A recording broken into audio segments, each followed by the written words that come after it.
नमस्कार दोस्तों, स्वागत है आप सभी का एग्जाम स्टडी 94 में।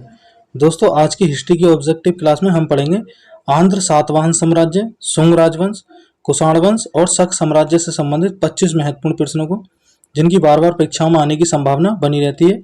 तो दोस्तों, कोई भी प्रश्न मिस ना करें और वीडियो को लास्ट तक जरूर देखें। देखते हैं प्रश्न नंबर 1। शुंग वंश की स्थापना, जिसका समय है 185 ईसा पूर्व, किसने की थी? तो शुंग वंश की स्थापना की थी पुष्यमित्र शुंग ने। तो प्रश्न नंबर 1 का राइट ऑप्शन होगा सी, पुष्यमित्र शुंग।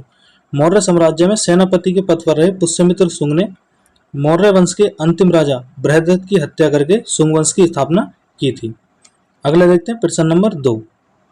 बाणभट्ट ने अपनी रचना हर्ष चरित्र में किस शासक को अनार्य कहा है?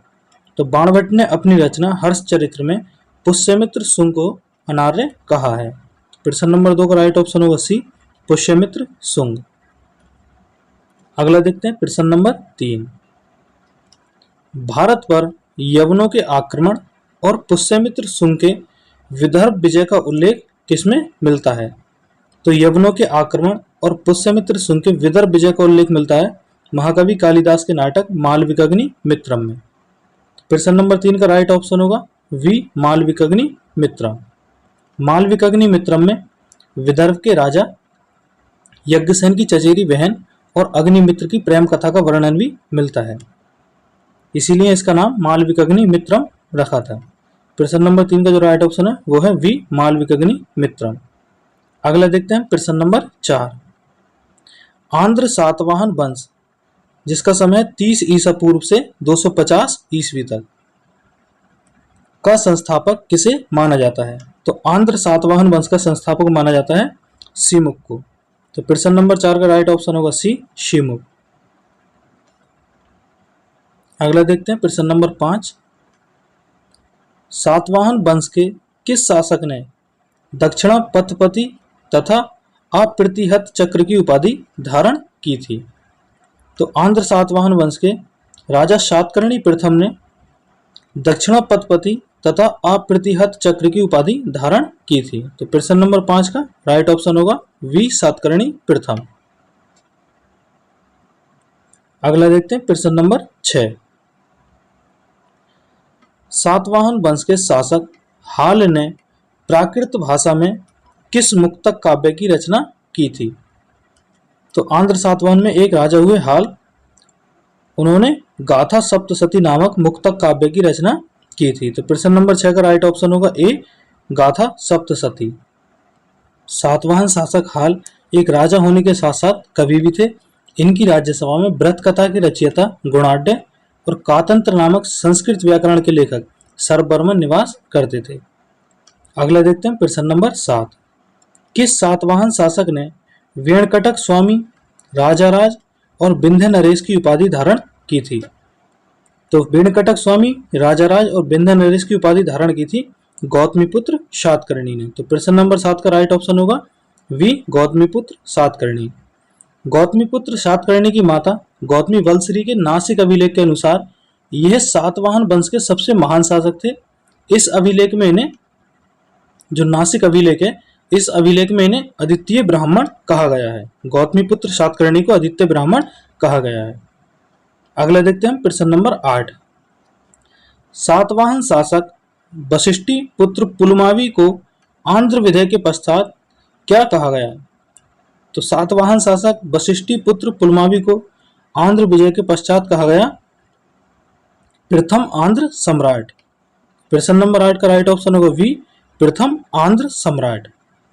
पुराणों में इनका नाम पुलमावी मिलता है और इन्हें दक्षिणापतेश्वर भी कहा जाता है।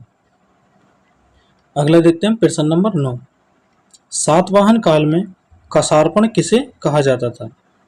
तो सातवाहन काल में चांदी और तांबे को मिलाकर जो सिक्के बनाए जाते थे उन्हें कसार्पण कहा जाता था। सातवाहनों ने सर्वप्रथम शीशे की मुद्रा चलाई थी और सोने के सिक्के को इस काल में स्वर्ण कहा जाता था। तो जो सोने का सिक्का होता था उसे स्वर्ण कहते थे, जो 35 कसार्पणों के बराबर होता था। तो प्रश्न नंबर 9 का राइट ऑप्शन होगा चांदी के सिक्के और तांबे के सिक्के, ए और बी दोनों। अगला देखते हैं प्रश्न नंबर 10। किन शासकों ने ब्राह्मणों और बौद्ध भिक्षुओं को करमुक्त ग्रामदान देने की प्रथा आरंभ की? तो करमुक्त ग्रामदान देने की प्रथा आरंभ की थी सातवाहन शासकों ने। तो प्रश्न नंबर 10 का राइट ऑप्शन होगा सी, सातवाहन शासक। अगला देखते हैं प्रश्न नंबर 11।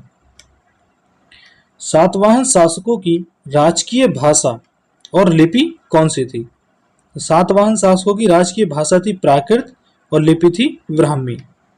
तो 11 प्रश्न नंबर का राइट ऑप्शन होगा ए और बी दोनों। अगला देखते हैं प्रश्न नंबर 12। किस बौद्ध साहित्य में हिंद यवन शासक मिनांडर और बौद्ध भिक्षु नागसेन के बीच वार्ता का उल्लेख मिलता है? तो किस बौद्ध साहित्य में मिलता है? वो मिलता है मिलिंद पाहनु में। हिंद यवन शासक मिनांडर और बौद्ध भिक्षु नागसेन की वार्ता का उल्लेख। तो प्रश्न नंबर 12 का राइट ऑप्शन होगा सी, मिलिंद पाहनु। अगला देखते हैं प्रश्न नंबर 13। भारतीय स्रोतों में किन शासकों को सिथियन कहा गया है? तो भारतीय स्रोतों में शक शासकों को सिथियन कहा गया है। प्रश्न नंबर 13 का राइट ऑप्शन होगा डी, शक शासक। अगला देखते हैं प्रश्न नंबर 14। किस शासक ने सबसे पहले विशुद्ध संस्कृत भाषा में जूनागढ़ अभिलेख जारी किया था? तो रुद्रदामन प्रथम ने सबसे पहले विशुद्ध संस्कृत भाषा में जूनागढ़ अभिलेख जारी किया था। प्रश्न नंबर 14 का राइट ऑप्शन होगा सी, रुद्रदामन प्रथम। अगला देखते हैं प्रश्न नंबर 15। किस शासक ने गुजरात में स्थित सुदर्शन झील का जीर्णोद्धार कराया था? तो रुद्रदामन प्रथम ने गुजरात में स्थित सुदर्शन झील का जीर्णोद्धार कराया था। तो प्रश्न नंबर 15 का राइट ऑप्शन होगा सी, रुद्रदामन प्रथम। अगला देखते हैं प्रश्न नंबर 16। भारत में कुषाण वंश की स्थापना किसने की थी? तो भारत में कुषाण वंश की स्थापना की थी कुजुल कैटफिशेस ने। प्रश्न नंबर 16 का राइट ऑप्शन होगा सी, कुजुल कैटफिशेस। कुषाणों को मूल निवास स्थान जो था वो था चीनी तुर्किस्तान, और कुजुल कैटफिशेस ने ही रोमन सिक्कों की नकल करके तांबे के सिक्के चलाए थे। अगला देखते हैं प्रश्न नंबर 17। कुषाण शासक विम कैटफिशेस शैव मतानुयायी था, यानी कि शैव मत को मानता था। उसने कौन सी उपाधि धारण की थी? तो कुषाण शासक विम कैटफिशेस ने महाराजा, राजाधिराज, महेश्वर और सर्वलोकेश्वर उपाधियां धारण की थी। तो प्रश्न नंबर 17 में जो राइट ऑप्शन होगा वो ए, बी, सी, डी यानी कि चारों होंगे। अगला देखते हैं प्रश्न नंबर 18। किस कुषाण शासक के राज्यारोहण के उपलक्ष्य में शक संवत चलाया गया? तो राजा कनिष्क के राज्यारोहण के उपलक्ष्य में शक संवत चलाया गया। ये कब चलाया गया था? 78 ईस्वी में, और इस संवत का प्रयोग भारत सरकार द्वारा किया जाता है। तो अगला देखते हैं प्रश्न नंबर 19। कनिष्क के समय वसुमित्र की अध्यक्षता में किस बौद्ध संगति का आयोजन किया गया? तो कनिष्क के समय वसुमित्र की अध्यक्षता में चतुर्थ बौद्ध संगति का आयोजन किया गया। तो प्रश्न नंबर 19 का राइट ऑप्शन होगा सी, चतुर्थ बौद्ध संगति। ये हैं चारों बौद्ध संगतियां, जिसमें कौन सी बौद्ध संगति किस वर्ष हुई थी, किस स्थान पर हुई थी, और इनका अध्यक्षता किसने की थी, और उस समय किस राजा का शासन था। अगला देखते हैं प्रश्न नंबर 20। किस शासक को द्वितीय अशोक कहा जाता है? तो शासक कनिष्क को द्वितीय अशोक कहा जाता है। तो प्रश्न नंबर 20 का राइट ऑप्शन होगा डी, कनिष्क। अगला देखते हैं प्रश्न नंबर 21। बौद्ध धर्म का विश्वकोश महाविभाष्य शास्त्र की रचना किसने की थी? तो जो बौद्ध धर्म का विश्वकोश है महाविभाष्य शास्त्र, इसकी रचना की थी वसुमित्र ने। तो प्रश्न नंबर 21 का राइट ऑप्शन होगा सी, वसुमित्र। अब देखते हैं चरक। चरक कौन थे? तो कनिष्क के राजवैद्य थे चरक। नागार्जुन कौन थे? तो ये एक दार्शनिक और वैज्ञानिक थे। इन्होंने अपने ग्रंथ माध्यमिक सूत्र में सापेक्षता के सिद्धांत का प्रतिपादन किया था। अश्वघोष कौन थे? तो ये एक उच्च कोटि के साहित्यकार थे। इन्होंने बुद्ध चरित्र और सूत्रालंकार की रचना की थी। तो जो प्रश्न नंबर 21 का राइट ऑप्शन होगा वो होगा सी वसुमित्र। अगला देखते हैं प्रश्न नंबर 22।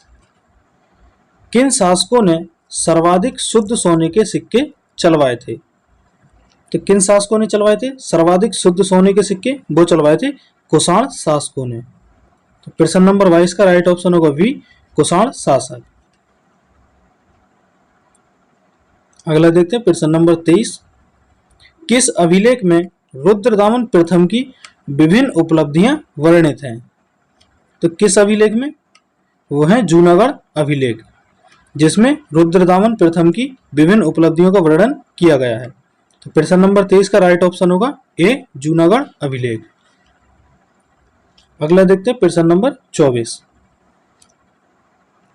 निम्नलिखित में से किसने सर्वप्रथम व्यापक पैमाने पर स्वर्ण मुद्रा का प्रचलन नियमित उपयोग के लिए किया था? यानी कि नियमित यानी कि रोजमर्रा की जरूरतें पूरी करने के लिए किया था। तो वो किया था बिम कडफिसेस ने। तो प्रश्न नंबर 24 का राइट ऑप्शन होगा सी, बिम कडफिसेस। अगला देखते हैं प्रश्न नंबर 25। निम्नलिखित में से किस वंश के शासकों को पुराणों में श्री पर्वतीय कहा गया है? तो इक्ष्वाकु वंश के राजाओं को पुराणों में श्री पर्वतीय कहा गया है। तो प्रश्न नंबर 25 का राइट ऑप्शन होगा सी, इक्ष्वाकु वंश।